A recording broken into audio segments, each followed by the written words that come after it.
All right, we're back. You have to use that one. It's like the Tony the Tasmanian devil. All right, we're back with Money Donuts. Captain Crunch guy. I have Alexis and Cooper here in the studio, the Money Donuts studio. It's actually a conference room, but Hey now. Let's not this is undersell what dreams are made no, we can't of. use that. We don't own the rights to that song. This is not what dreams are made of. How can tools help people see where money is actually going versus where they think it is going? I might have written this one because I want to know. It felt like a Steve written question. Sometimes Steve submits his own questions. I think, okay, so what are the tools? If we're talking, what does Royal have to offer our members? Money management, which is built into online banking, is a phenomenal tool to help you see, what categories are you spending on, where is your money truly going, and can help you kind of build those parameters around it when you're trying to do a financial review. So I think that is a really great place to start. If you don't bank primarily with Royal, I would look at your financial. A lot of financials use similar online banking systems and things. So there's a really good chance that they have something within that that you can utilize and start with. And it's free in there. So it's a great place to start. Outside of that, like having online banking, having mobile banking, and having the app really, helps you keep track of where, those spending limits are and what's in your account. Good old-fashioned pen and paper and writing it down can sometimes make you a little bit more aware of things because, now you just spent and you have to write it down and you might be like, oh, I don't want to write that in there. So, okay, maybe I'm not going to spend on that cup of coffee, right? Because you can, see in the little notebook you're carrying around that you've went there 6 times already in the last 2 weeks, right? So things like that. There's a bunch of apps out there. I would, you can search and they will bring up what are the top budgeting apps for 2026 and make sure, you're getting that information from a reputable website, NerdWallet, all of those places. You can trust that they're going to recommend apps that'll keep your data safe.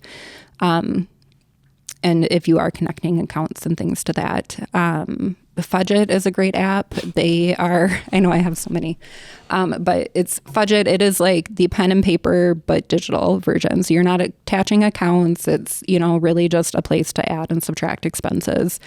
So if you don't want to attach accounts, that can be overwhelming. I don't love that.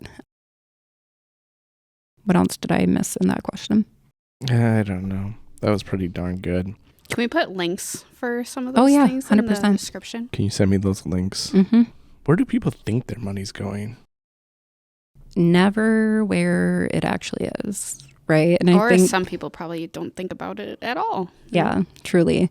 That those apps can be really helpful because they can kind of automatically find where your money's going and put it into categories.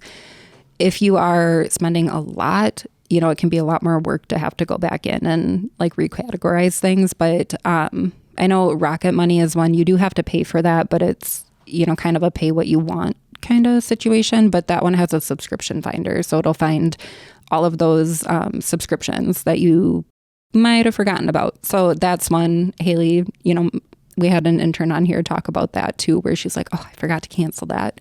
So that can be a big one, especially, you might look at your account every day, but everything is a separate transaction. You might miss that $10 going to wherever.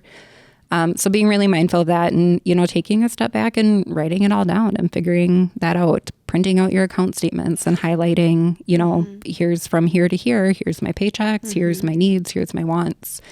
Is there a subscription in there? Doing that every couple months can be really helpful too. And write it down.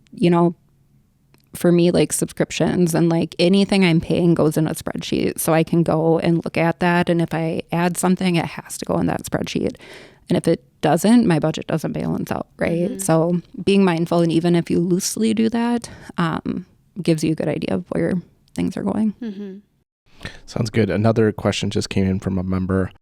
Every year I have to send my 3 kids to camp. When can I stop doing that? Whenever you want. Okay. Make them get jobs and pay for it themselves. I think we might need to book a one-on-one with this member and all their questions. I will just text them back. I mean, text them back. All right. That was a Donuts Donut Hall. Woo! Make them We work did it. at camp so We they did can go it. to camp for free. Next year. See? And then when they go to college, make them be an RA so that they and then get free housing. Oh, and the Then second you don't part have is, to- and your wife makes you go to family camp, even though all 3 of them already went there this year, and you have to bring more kids to the camp. Stacy, if you're listening. I would evaluate if a divorce is cheaper or camp is cheaper. Camp. Maybe sell your During minivan. that last You can take out a loan against the equity in your minivan to pay for that. Look at Not your that. new van, the one that you Yeah, the other van. The one that's in the shop.